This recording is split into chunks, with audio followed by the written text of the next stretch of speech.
We were American citizens of Japanese ancestry, ordered by the President of the United States to be imprisoned in the United States, in our case, Arkansas, and guarded over by the U.S. military. They were American concentration camps for Americans of Japanese ancestry. So they called them relocation centers. They were America's versions of concentration camps. Anyway, all that she could remember is just blood everywhere in the mess hall. That's all she could remember. He and his family were put in a horse stall. They were given Your father was put in a horse stall. Yeah, they were given burlap bags, told to just stuff it with the hay, whatever was in there. Many have compared what happened to all these different groups happening now with the Muslims. Now, Muslims are perceived as the other, right. But a Muslim can be Irish, Japanese, like we can see right here. Right.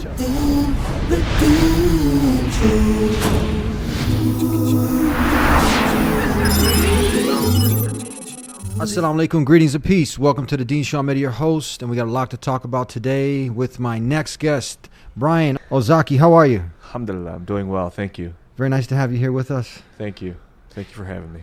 Now, we're going to be talking about the camps that were set up here in the United States, Hiroshima and Nagasaki. All this is set up now. I mean, all this is part of some of the work you do to create awareness of a history that's actually been forgotten. Yes, about the Japanese-American internment camps that happened back in 1940 during, or the 1940s during World War II. Mm-hmm. Correct. Now, your parents were in those camps? Yes, both my parents. My dad's side was they're from Seattle, so they went to a different camp. They ended up in Minidoka in Idaho, Mm-hmm. and my mom is from California. She bounced around for 3 camps, and she was separated. Her and her mom were separated from their father. He is, in a Japanese term, they call him kibe. So they're born in the United States. They are educated in Japan and then brought back to the United States. And because he was able to read and write, he was separated as soon as Pearl Harbor was bombed by Japan. And he was sent to a Department of Justice camp in Santa Fe. And my mom and her mother were sent to 3 different camps, all the while being separated. So they call it internment camps. But it's not really an internment. What does that mean? What are they trying to say about internment camps? You know, it wasn't really for their protection, the Japanese Americans. 2/3 of the Japanese Americans, 120,000, they're American citizens. Mm-hmm. They were incarcerated. The numbers I heard were probably even more. This is a lower number. It's possible because there were numbers from Alaska. People from Peru were brought over.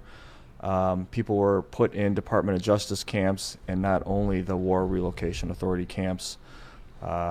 So the numbers could have been larger, and only the people that were on the western seaboard were truly affected by it. Mm-hmm. But those were, okay, so paint the picture to us. What got us thinking that this is far away from reality is something that not too long ago people were actually talking about putting Muslims in these camps. That's right. Right? Absolutely. And the Japanese Americans people who were in the camps that were incarcerated generations past. They stood up right away. As soon as they heard about this Muslim ban 1.0, they jumped out and they were on the front lines talking about, we've been here before, we know where this is going. So they were out there, they were picketing, they were showing their solidarity with the Muslim people. Who, the Japanese? Yes, the Japanese Americans. They're like, we've heard this story before. Absolutely. Yeah. Yeah. Now paint the picture. I mean, okay, these are, now many people don't understand that these were American citizens. Yes, they were. Right. 2/3 were American citizens. They were born here, and that just didn't really matter. The writing on the wall was that it was for the Japanese American, their protection.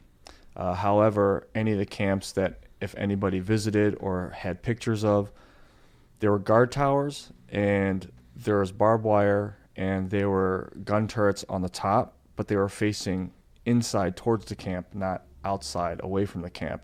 So they weren't protecting anybody from coming into the camp. They were trying to make sure nobody from inside the camp was going to get out.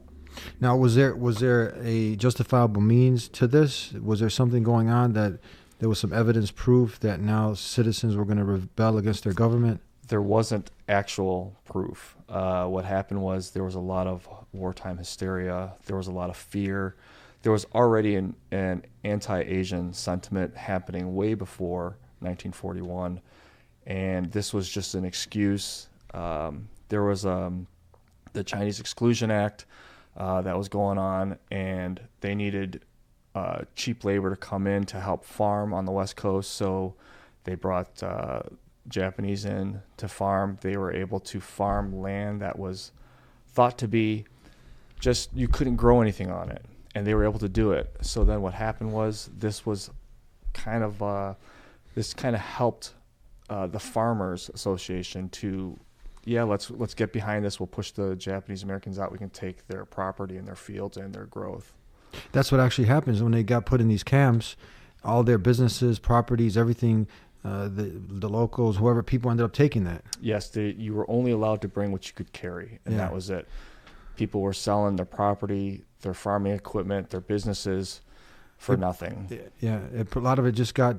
I mean, they didn't end up getting that back, right? No. So it was stolen. Yes. Pretty much. Yeah. Just to put it bluntly. Pretty much. Yeah. Yeah. And now, so this lasted 3 years. But before that, it was for some time that there was a sentiment that there was this fear mongering going on, kind of like what we see today.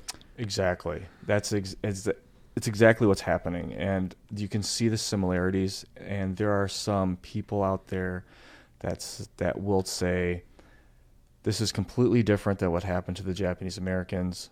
What happened with the Japanese Americans? They were U.S. citizens, people that these bans, like the Muslim ban or the people seeking refuge and asylum, they're saying they're not U.S. citizens. The problem is that we're treating people inhumanely. Mm-hmm. And that's the real focus of it. And what you did to a group of people that didn't look like the rest of the world or the rest of the country, that's what's happening now. And people really don't know Muslims. People really don't know the people who are trying to seek asylum, no matter where they're from. So there's a fear out there. But they're treating them so inhumanely. Mm-hmm. Well, you have Muhammad Ali. He's a citizen. The guy who built the Muslims who built the Sears Towers, they're citizens, right? Yeah. So the same thing here. You have so many Muslim Americans who were born here, who now people start to look at like suspiciously, with the media giving half truths and the politicians, right? A lot of times pushing a lot of this division, hate. Absolutely. Just like I don't know if you're aware, Asia Bendawi, she's from Bridgeview. She made a documentary. Bridgeview was under surveillance for many years before 9/11. Government couldn't find anything, so they stopped surveillance. Then 9/11 happened, and then they started to surveil again. But nothing came out of it. They couldn't find anybody that was doing anything wrong. Mm-hmm. So now, going back to the internment camps or the camps, pretty much just like jails that were set up, and that were housing over 100, that incarcerated over 120,000 plus of American citizens, pretty much, the Japanese. And then after 3 years, then they were released? They were released. You could have gotten out earlier if you had a sponsor, somebody on the interior of the United States that could sponsor you for a job.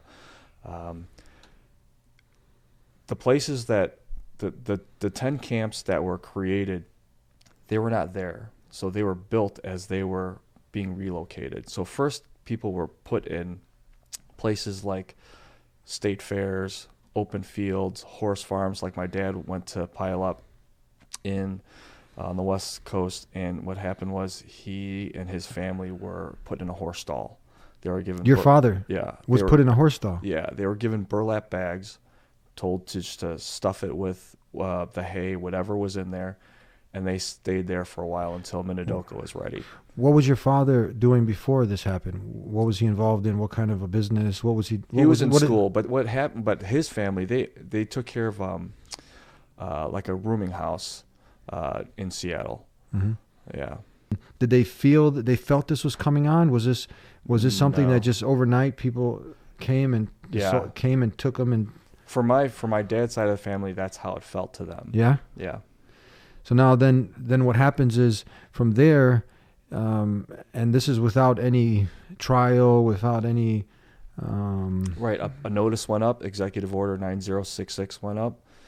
Told them to be at a specific designated area and to be there with what you can carry in your hands. And that was it. From there, they were taken by buses with shades drawn so you couldn't see out and people couldn't see in. They got dropped off for my parents, for my dad, they got dropped off at the racetrack. And then from there, when they went to Minidoka, they got onto trains and took the train to Minidoka.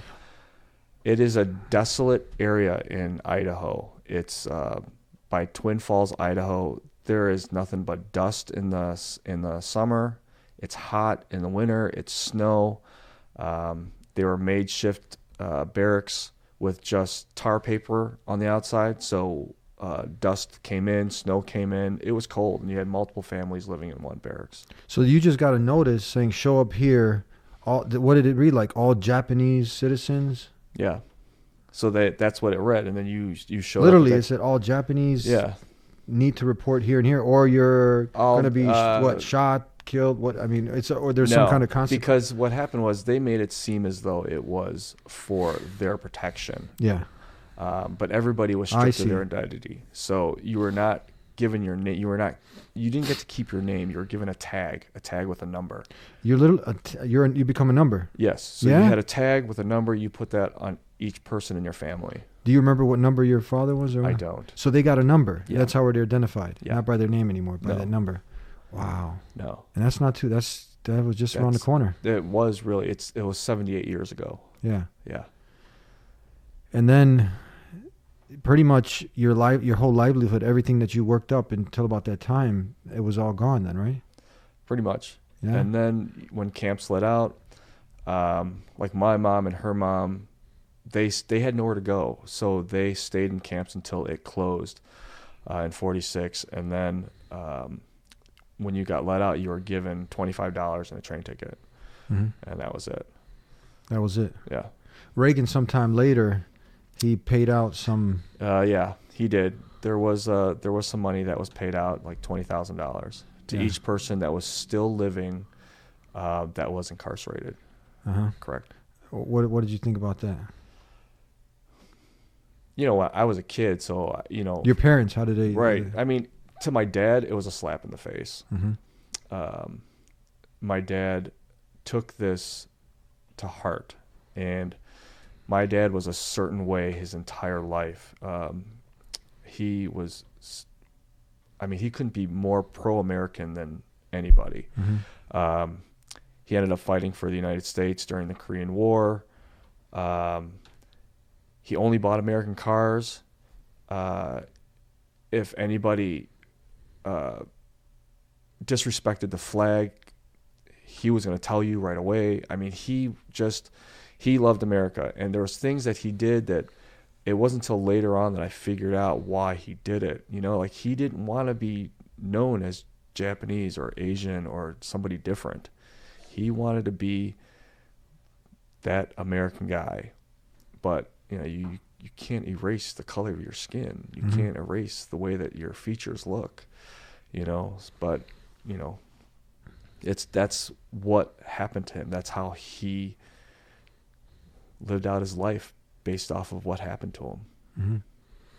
So then you have the releasing of the Japanese from the camps around about 45, 46. That's when Hiroshima and Nagasaki happened, right? Well, Hiroshima, yeah. So it was right after that where Japan kind of like they lost the war, and then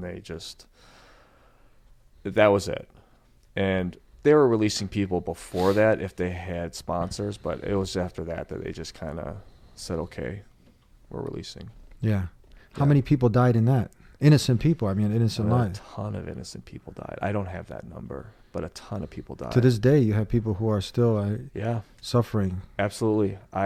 I went and saw, and this was many years ago, probably over 10 years ago, I went to go see a woman who wrote this book called Atomic Mom.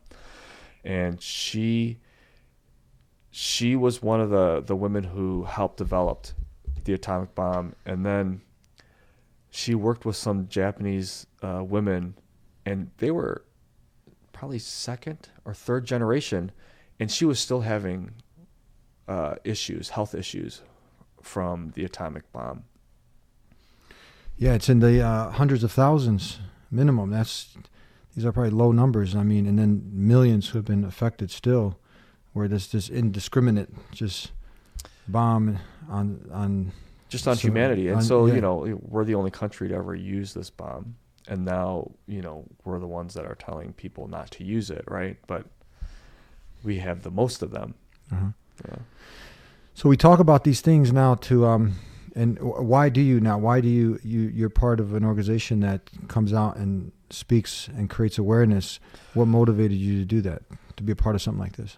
You know, it had to have been my family and my dad. You know, the second and third generations, they didn't really speak about this stuff at all.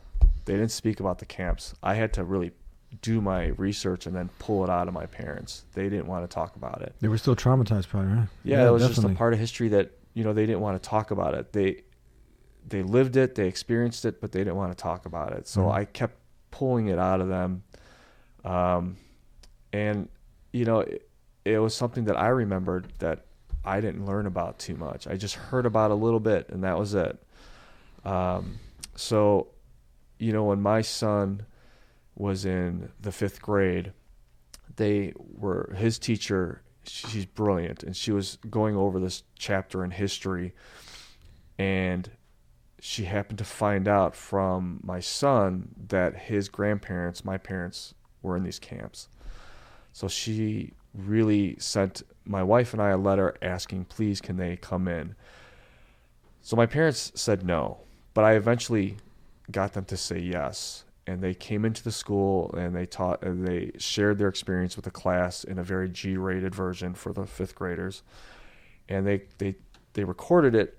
And ever since then, I mean, this was 7 years ago, 8 years ago. And every year since then, she shows this video to the kids, and the kids send my parents thank you cards. And just how they can relate, what they remembered from the stories. And I mean, that's incredible. That's a way to get this awareness out. And with JACL, which is an organization that I sit on the board with, they have a program where they go out to schools and to organizations and they teach this history. And that is a new program that started a couple of years ago. And it's something that it needs to be taught so people just don't forget what had happened to innocent people, you know, back in the 40s. Mm-hmm. Are there any unique stories that stand out? I'm sure you've heard a lot from people who are, such as your family or others, who have been into these camps at that time that you recall that had a profound impact that you can share with us? Yeah, you know, it's the Japanese community, the Japanese American community. You know, at one point in my life, I thought, where are they? And then I found out they're around. They just dispersed a lot more. My dad used to tell me about a kid that he knew when he was in camp that drowned in this river while they were at camp. Well, a few years ago, in 2017, I was talking to this lady, and I was interviewing her for a project. That boy, she knew that boy. That boy actually saved her sister's life. Her sister had a blood disease, and she needed a transfusion, and this boy had the exact blood match. He saved her life, and then he went on passing away in the river. I mean, the odds of the relationship of my dad to this boy and to this boy to this woman and her sister, I mean, they're from opposite ends of this country. I mean, it's amazing. You know, there are a lot of stories out there of people witnessing. One person witnessed a chef. Oh, this is the same lady. She witnessed the chef that got shot by the military police, and all that she could remember is just blood everywhere in the mess hall. That's all she could remember. And he passed away. Why did he shoot him? Nobody knows. She doesn't know. She just knows that he got shot. Mm-hmm. She didn't remember. So how much if you look back of the people, because you have really good-hearted Americans here who wouldn't stand for that, you know, how many were fighting against that, as opposed to the other, you know, the people of prejudice, people who exercise racism, people who had that hate in their hearts, who were pushing this. There must have been some kind of divide there. What was there? How was it like, you know, when you looked into this? Yeah, back in the 40s, because there was an anti-Asian sentiment happening. Yeah. And I think also, I think there were several different things that were happening at that time. One, that being it. Also, the Japanese tend to be, they kind of keep to themselves and they don't create waves. Yeah. Right? So, also at that time, of all the documents, of all the pictures, of any of the home videos, nobody stood up for the Japanese Americans. There was no one protesting. No one protesting. There were some that like were friends because they knew that, like, from the community. So some people saved some of the property, some people saved some belongings, but it wasn't like today where you see, you know, groups of thousands of people out there protesting against, you know, anti-immigration or the Muslim ban or women's rights. You didn't see that back then. No? How about the exercising of one of the statements attributed to Jesus, love your neighbor, all the verses that talk about peace and love? Did you have these Christians coming up? And there had to have been some coming up. You didn't hear much about that? I haven't read or seen anything like that. Mm-hmm. I mean, it's possible it could exist, but Yeah. of all the documentations that I've read and the videos and the pictures that I've seen, I just didn't see these that. are times when God is testing humanity. You see, it's human beings. A lot of times we want to blame the Creator, God Almighty. We say Allah, and then these wars happen. But it's the human beings that start these wars. The human beings that cause this corruption on earth. And then God Almighty, Allah, He gives us these opportunities for Right. people to step up and show their mercy, to come up and show that love. And then now this is going to be a witness against a lot of people on the day of That's judgment. right. See, Because it's easy to profess faith, I believe in God and all that, but what are you doing when you see injustice like this happening? yeah, and I think everybody has their level of how they perceive that or take that, right? Mm-hmm. For me, Allah subhanahu wa ta'ala gave us free will, right? And it's up to us to do what Allah subhanahu wa ta'ala wants us to do, right? So I just think that, I guess it depends on what's more important at that time, maybe. Yeah. I couldn't tell you. I can only tell you how I feel about that. Yeah. Some of our viewers just probably got surprised. They heard you say the term Allah, which simply means the Creator, God Almighty, and they're wondering. So you had some exposure to Islam, and then you actually yourself accepted Islam and became a Muslim? I did. And for those that don't know, Islam simply means to submit your will to the Creator, and a Muslim was one who does that action of submitting to the will of the one God. That's right. So you were saying?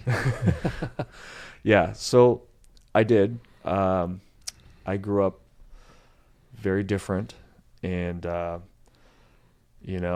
grew up in a Buddhist home, Mm-hmm. and it didn't work for me. And I thank Allah subhanahu wa ta'ala every single day, multiple times a day, for being here, for telling me, teaching me, guiding me what I need to do to prepare myself for Jannah, right? Mm-hmm. So it's hard to describe. For me, it's like it's a feeling that brings a smile to my face. Mm-hmm. You know, Allah subhanahu wa ta'ala gives me purpose. Yeah. You know, whatever I can do to help humanity to my ability. I mean, I'm not anybody, but whatever I can do, say something to somebody, spread awareness, you know, it's. And that's one of the means to fulfilling the purpose of life, is to be, when you're in the service, when you're worshiping, serving your Creator, you're serving mankind. You're trying to be a good asset, a good ambassador. You're trying to be a good humanitarian. You're trying to spread goodness. And this is one of those things. This is one of those ways. But you've obviously had to really engross yourself in studying the text, the Quran, the Sunnah, because you would not have come, I'm assuming for sure, someone who parents were oppressed, they've seen oppression, and now you have the media making Islam look like it's a terrorist religion, making it look like it's an oppressive way of life for women. You wouldn't, why would you go in that direction if you didn't learn the opposite? You know, I think it's because I've been around Muslims for more than half my life. And, you know, I've always stood up for Islam because, you know, a lot of people don't have that knowledge. And when somebody doesn't have even the most basic knowledge, they become fearful. And when they become fearful, they become,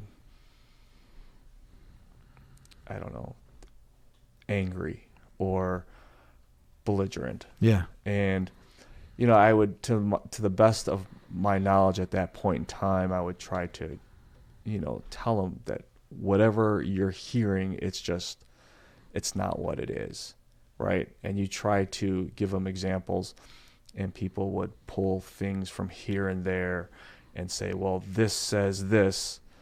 And, you know, you got to tell them, well, you're giving them just this small portion. You can't base your judgments on just this one portion. You know, you have to have the entire text before and after it to get an entire picture. Mm-hmm.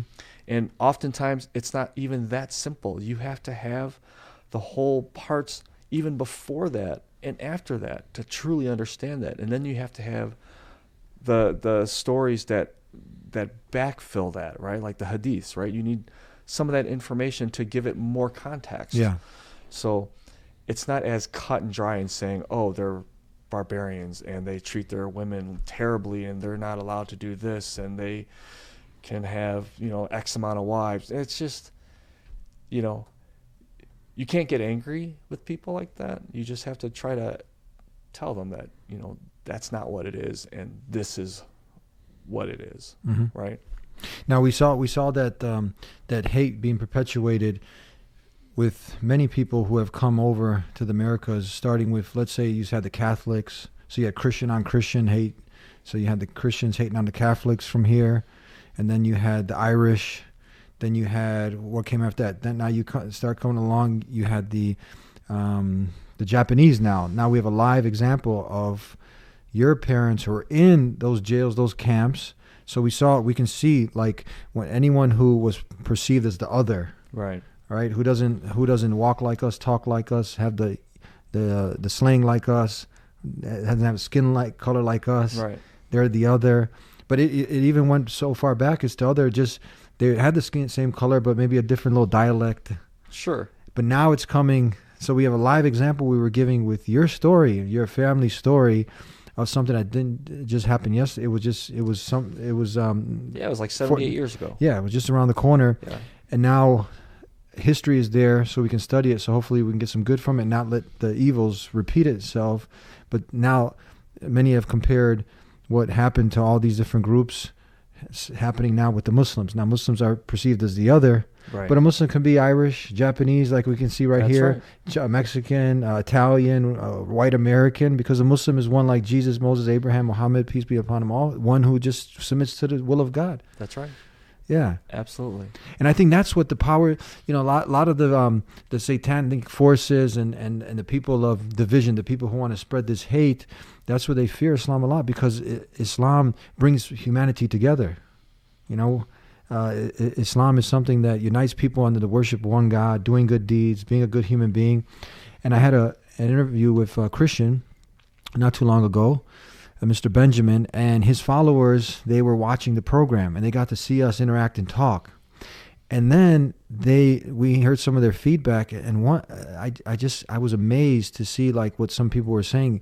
One particularly stuck out. He said, "I cannot believe how stupid I was," something like that, saying that I don't believe anything the media says, majority of it, but why now? He had to come to terms with his own self and say, why now when it comes to Muslims do I believe what the media says? But another thing, I question everything.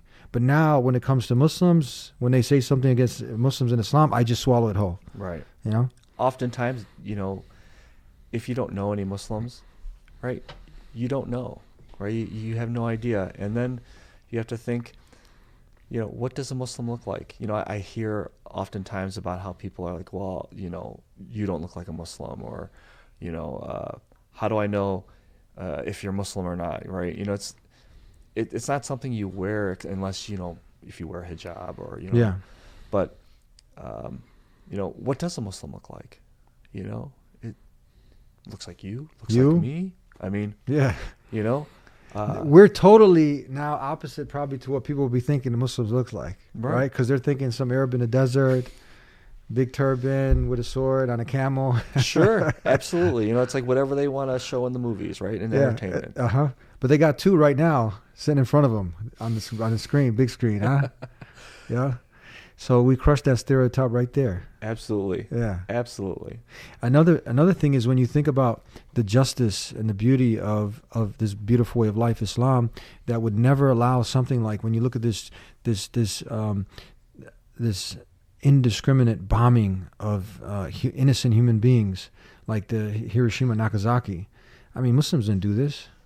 I mean, this is something that Islam is totally, there is no exception to killing innocent human beings, just killing indiscriminately. One person is like killing all of mankind. That's right? a verse from the Quran.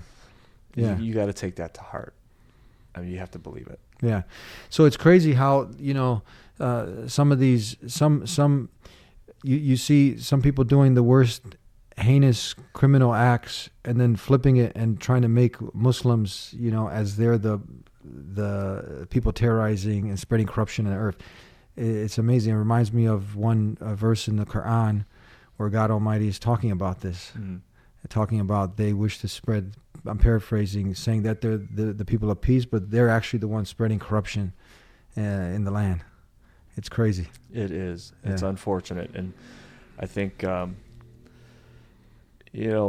part of what people on the outside would see is they're seeing culture as opposed to seeing the religion. Yeah.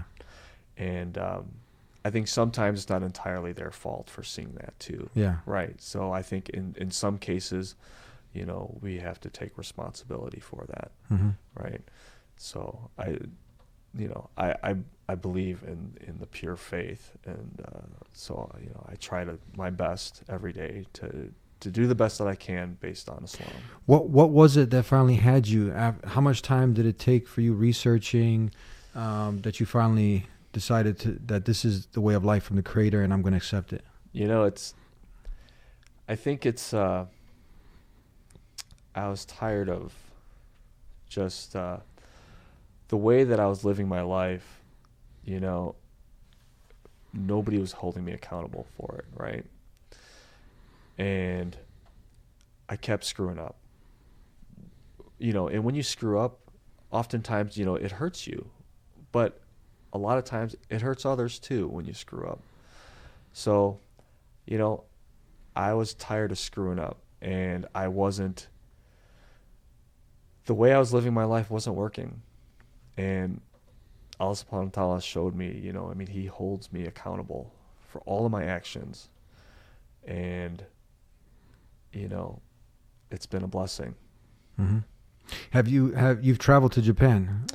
When I was a kid, before Islam, but I'm traveling to Japan, inshallah. I'm traveling to Japan in a few months. How is Islam being received over there? I heard there's a growing Muslim community in Japan. It's growing, and it's funny you bring that up. last night I happened to turn on this Japanese show. It's called NHK. So Yeah. it's a station, Japanese station in Japan, and they were talking about Islam. It was the craziest thing. My wife and I we couldn't believe it, and how it they It's were like a talking mainstream channel. it's a Japanese station that shows nothing but things happening in Japan. It's like watching CNN, but Yeah. just it's all from Japan. And they were talking about this Pakistani guy that's been living there for 20 years, and he immersed himself in the culture, and he's Muslim, and I think they're in an area where it's got the largest mosque. So they have, I think he said there's like 600 Muslims that pray here. But in their newsfeed, they were mostly like Pakistani. I didn't see any Japanese. However, I have seen a couple of mosques in Tokyo. And I did read a story about some Japanese people in Islam. And I read articles about how they're being more accommodating towards people in Islam. They dedicate prayer rooms in public spaces. They're making halal and zabiha food more accessible for people. There's a big Malaysian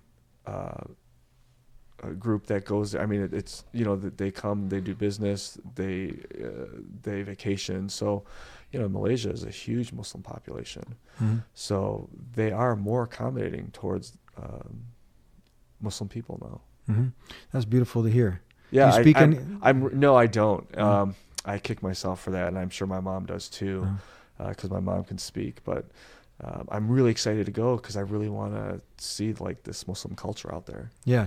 Now, some of the Japanese cultural things that we know about. Tell me, is this true? Is like before you go into a Japanese house, you can't take your shoes. You have to take your shoes off. Yes. Right. That's part of Japanese culture. Yeah, they're very big into cleanliness.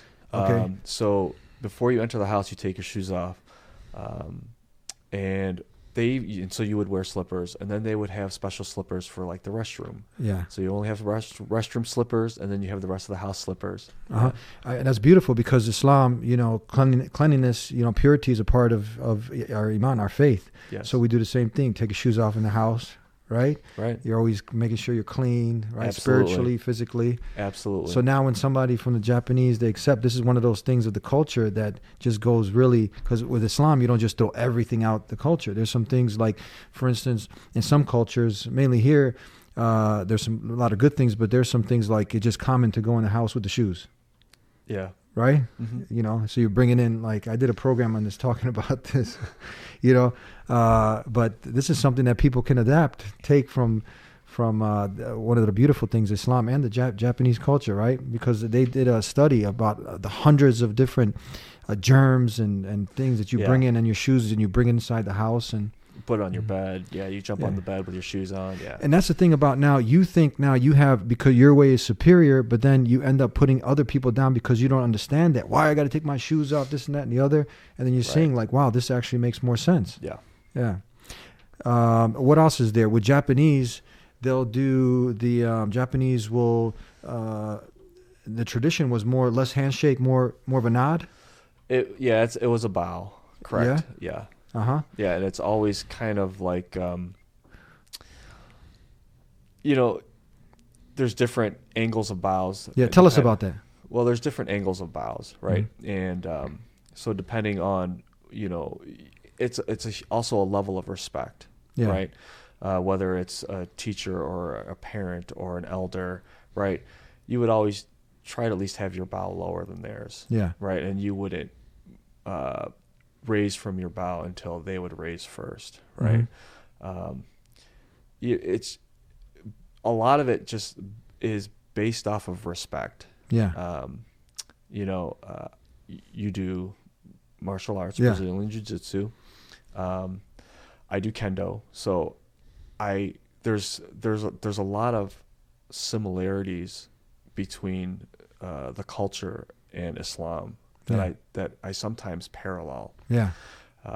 Because it's important and it's amazing on these parallels. Yeah, and I think respect is a huge part of that. See, now you can I mean, that's the part about getting educated, traveling, understanding other people's cultures. Because again, this is another area where people start to put down Islam, put down Muslims. I make this parallel with the Japanese culture, and now let's say, for instance, someone, it's about great respect. Let's say someone who's a Muslim, he shows great respect towards the opposite gender, a woman, right? He'll hug his mom, his aunt, and he'll hug her and squeeze his daughter.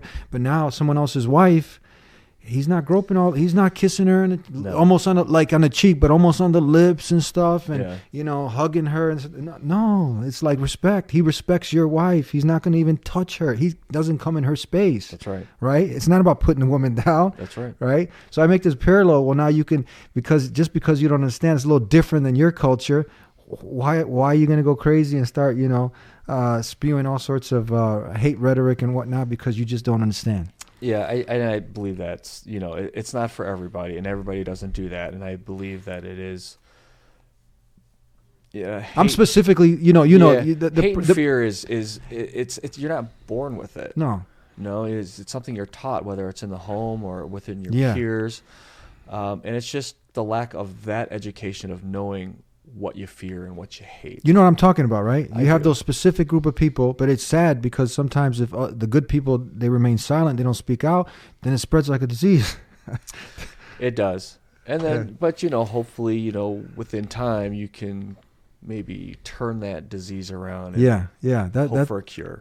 Yeah, it's very important. That's why talking about these things and discussing it and helping people to understand, because sometimes you're just brought up in your little town, your little village, your little area, and all you get to see is people with the same color as you, look like you, and then anything else. You don't travel much, and now any opportunity that something doesn't look the same way you do it, then it's the other, and then you develop that fear, and then you attack what you fear. Yes. Yeah. So just going back to what we started with, that's why one of the things is that one of the reasons now creating this awareness of these internment, these camps that were created that were there for 3, almost 4 years with the Japanese Americans, a good portion of them citizens, that now if we don't remember this history, that it can repeat itself again. Absolutely. I mean, if you just strip it back and you just talk about the humanity of it, right? I mean, it's happening now with asylum seekers seeking a better life, not only for themselves, for their families, right? And you have to kind of, in Islam, you should have this empathy, and you have to really think about why are people wanting to come here? Why are people wanting to flee wherever their home is, right? Whatever their home is, wherever their home is, it must be wanting a better life, right? And then to be treated at the gate and just treated just so inhumanely,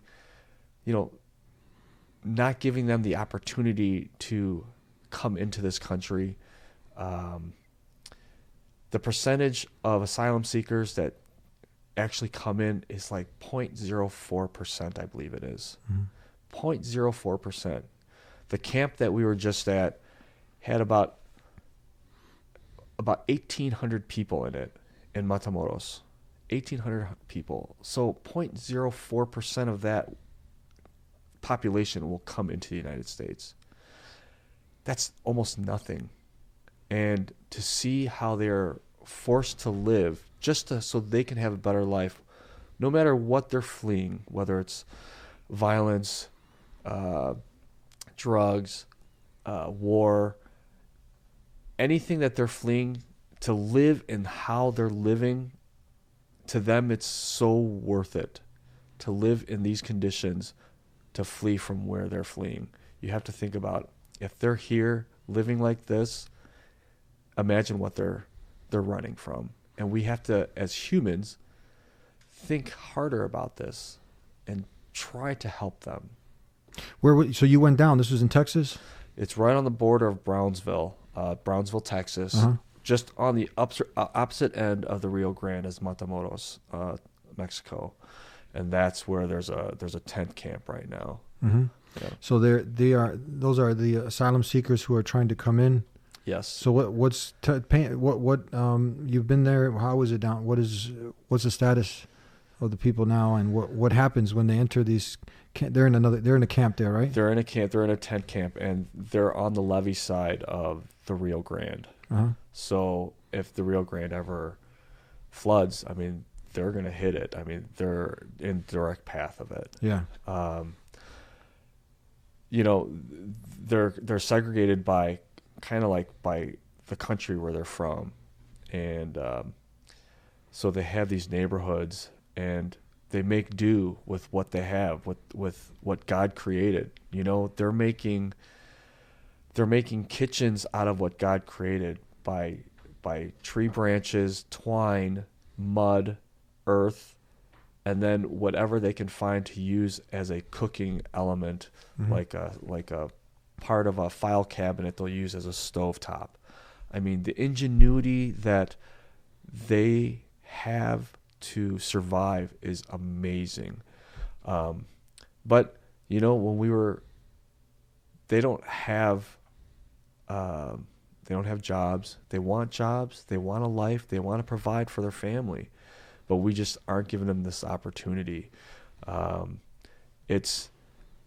They're given opportunities to go to court, but the court is against them. There's such a language barrier that they don't have the information that they need in order to help them pass through into the United States. Mm-hmm. They are sent back to either their country or another country, and majority of them are facing death when they get there. When you feed them, there's an organization called World Central Kitchen, and they're a new organization by Chef Andres, and he creates this group, this World Central Kitchen, and they go to these post-emergency devastated areas like camps, like in Japan, the cruise ship that's holding all the people aboard the ship because of the coronavirus, in the Bahamas, and they provide food. They provide food for people that need it, and it's such an amazing company. We went down there, we prepared food for like over 1,200 people, and it was so amazing. All the volunteers were so lovely and smiling, and they worked 18-hour days, 7 days a week, preparing food, handing it out to people. These people are their friends. These people are also volunteers, and it's that's like the ummah. Mm-hmm. When you watch this, and Yeah. you're down there and you look at this, and it makes you just think like there's got to be more that you can do. Mm-hmm. That's what Islam is about, huh? Helping humanity. Doesn't matter what color of your skin, what race, nationality. Where you come from, it doesn't matter. It doesn't matter. It doesn't matter what your economic status is. It doesn't matter whether you're born on this side or this side of the tracks. I mean, we're the same. Their blood's the same color as mine. They breathe the same air as I do. That's what it's about. How do your parents feel about you going and creating awareness now about the history of some almost forgotten history, going down to Texas, visiting the asylum seekers there who are trying to get in, safe passage? What did they say? When they hear about this, are they scared for you? Are they so happy? Are they? My mom is scared. Yeah. She always worries about my safety, whether it's coming to Islam. She was worried for my safety. While they're traveling to create awareness, she's worried about my safety. She's always going to be my mom. She's always going to be my parent. She's always going to be scared for me. But at the same time, she's also very happy and proud of who I became, so. It's quite a different picture when you have the more of the acceptance and the hospitality, the accommodations that are made in Japan. Now, when you compare that to China, have you been to China? I have not. What's your opinion there when you see like the Uyghur Muslims? You have like how many now are in the camp? Almost 3 million, is it? Yeah, it's a shame. I can't even pretend to understand it. Yeah. Because I'm not there. I'm not part of the culture and that society. So, for me to give just like such a, I don't know. I don't think I can give that kind of an opinion. I can just see from the outside what it looks like.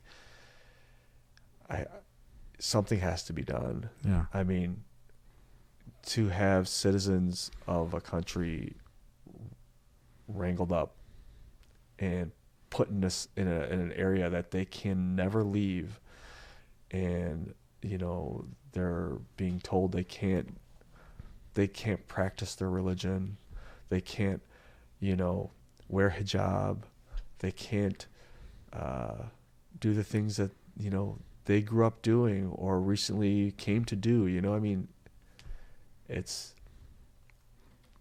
not.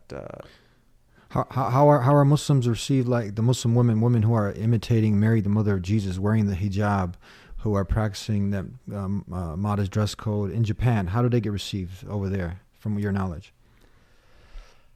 I honestly don't know. Mm-hmm. I will say though, like historically, Yeah. Japanese clothing has been modest. Yeah. I mean, you go back to what they looked like wearing kimonos. None of it was skin tight. Yeah, that's another part of the None of it was. What do you call it again? A kimono. Kimono, yeah, kimono. That's what we use in the martial arts also. It's close, It's close. and so that's why like in kendo, it's one of the oldest martial ways of Japanese culture of fighting, right? It's way of the sword, how it's loosely translated. But I try to bring that into the Muslim community because, unlike a lot of other sports, especially for the young Muslim sisters, they have to come up with ways to adapt to play the sports, right, in a modest way, right, like in gymnastics or swimming or whatnot. But in kendo, you wear hakama, which is the lower half, which is extremely comfortable. They're just really wide pants. And then you have your gi, which is very loose fitting. And then you wear your bogu, your armor on top of all of that. And, especially for a young sister who wears, or an older sister, doesn't matter, wearing hijab, you're covered.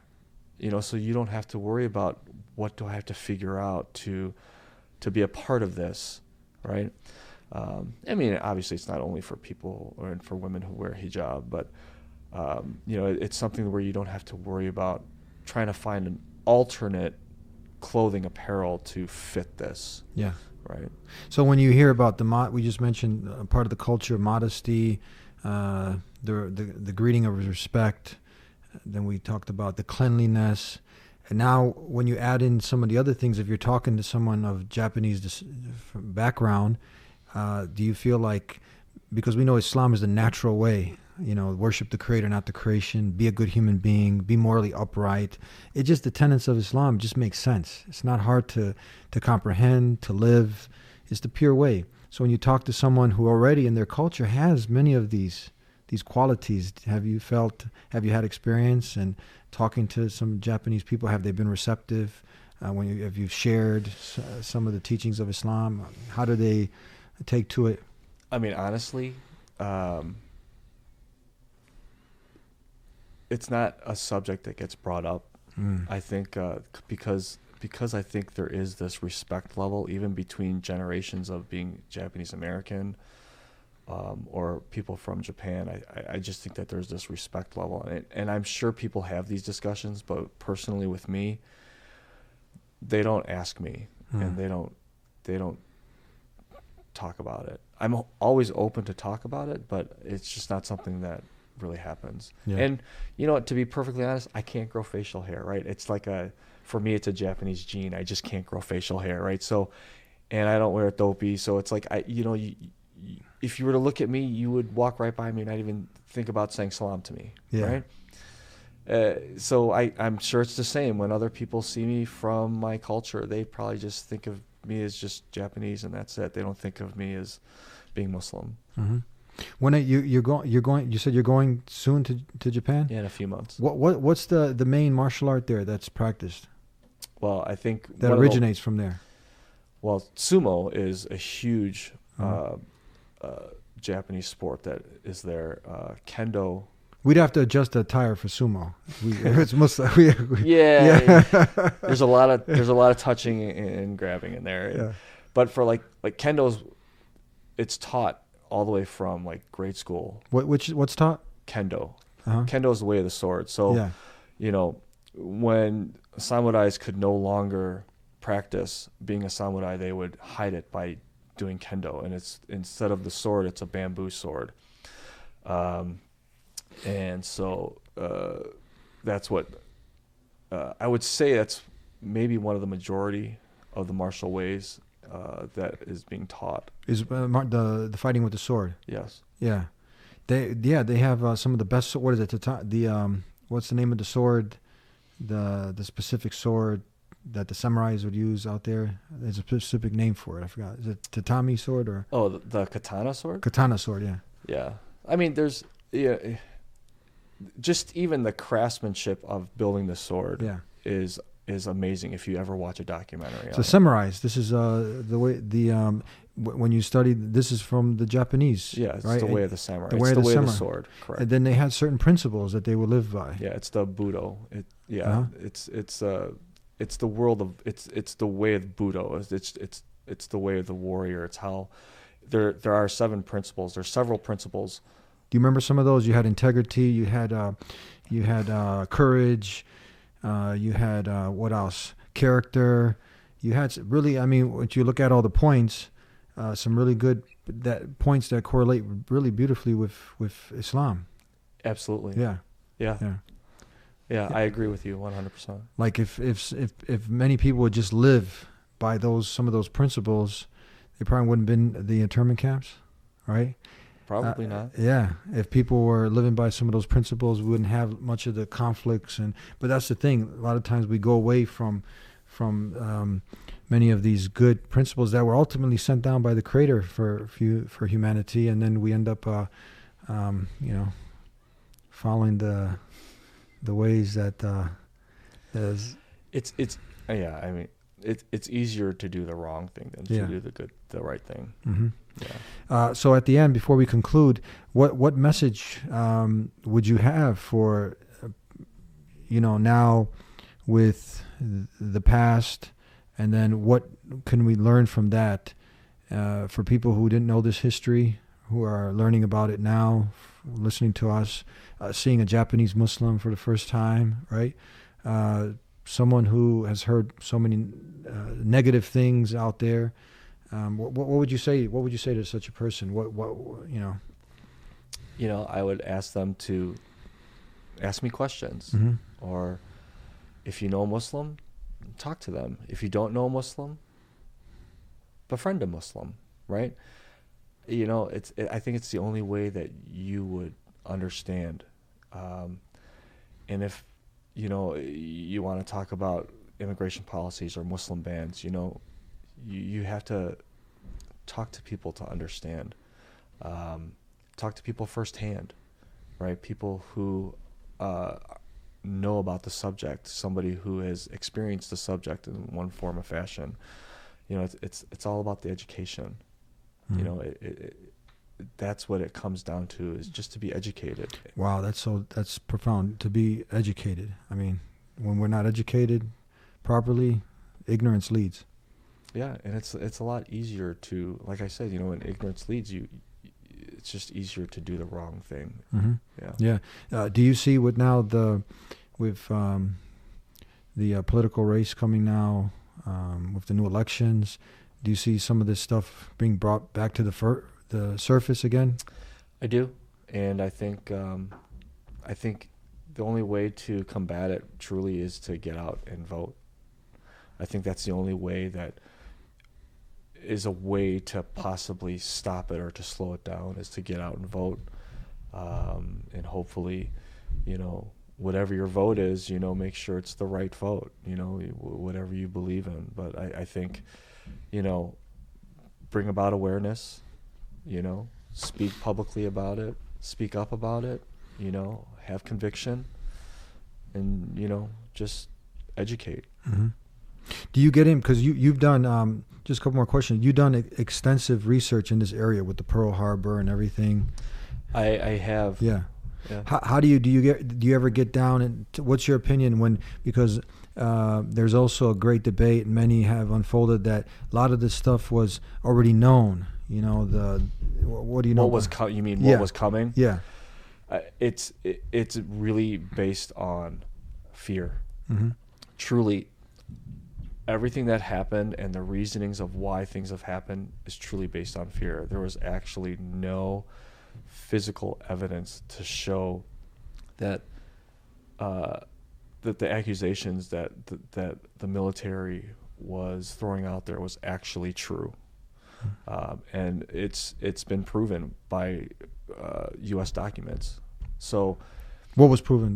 that it was that people that we knew about it. Mm-hmm. It was proved that we knew about it. That we didn't know. That we didn't know. Oh, yeah. That we didn't. That's proved. Okay. Yeah, because they were also saying that there's Japanese submarines that are just outside of San Francisco or something. I mean, they weren't, but because this negative propaganda can be thrown out there and people will believe it. Mm-hmm. Then that to them becomes their truth. Mm-hmm. And unfortunately, the truth won't come out till many years later, and if somebody unearths it and looks for the documentation. Really quickly, every year the Japanese American community across the United States puts out programs called Day of Remembrance, and that's always around February 19th, because that's when Executive Order 9066 was created. And there's a young man named John Osaki with an S. He made this film called Alternative Facts, and he interviewed many people involved in the proceedings of what had led up to the incarceration of the Japanese Americans, and he had proven documentations that a lot of the allegations were completely false, and it was a really eye-opening film.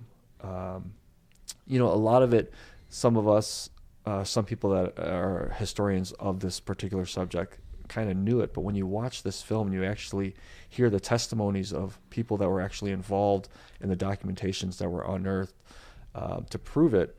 It kind of just makes you think a little bit more, Yeah. Thank you, Brian. Thank you so much. Thank you for being with us here. I appreciate your hospitality. Thank you. And we started with that beautiful greeting of peace. We end with peace. Assalamu alaikum. Wa alaikum assalam. Thank you so much. And thank you guys for tuning in. And there's a beautiful quote by Nelson Mandela. It came up to my mind, where he said that people aren't born hating. They're taught this hate, and we got to teach them how to love. And when we live this beautiful way of life, if you're a Christian, if you love God with all your heart, mind, body, and soul, you don't want to harm others. You don't want to stand by when others are being harmed. Us as human beings, when we hear this kind of stuff, we don't want this stuff to repeat itself. That's why we study it here. And now you have this sentiment that's growing. We talked about how it came with the Irish, the Catholic, the Japanese. Now you have it with the Muslims. Get to know your Muslim. Visit a mosque, an open house. Call us 1-800-662-ISLAM. Ask your questions. Don't let that fear of the unknown turn into hate, and then you attack what you hate. Get to know us, connect with us, and continue to watch The Dean Show. We'll see you next time. Until then, peace be with you. Assalamu alaikum.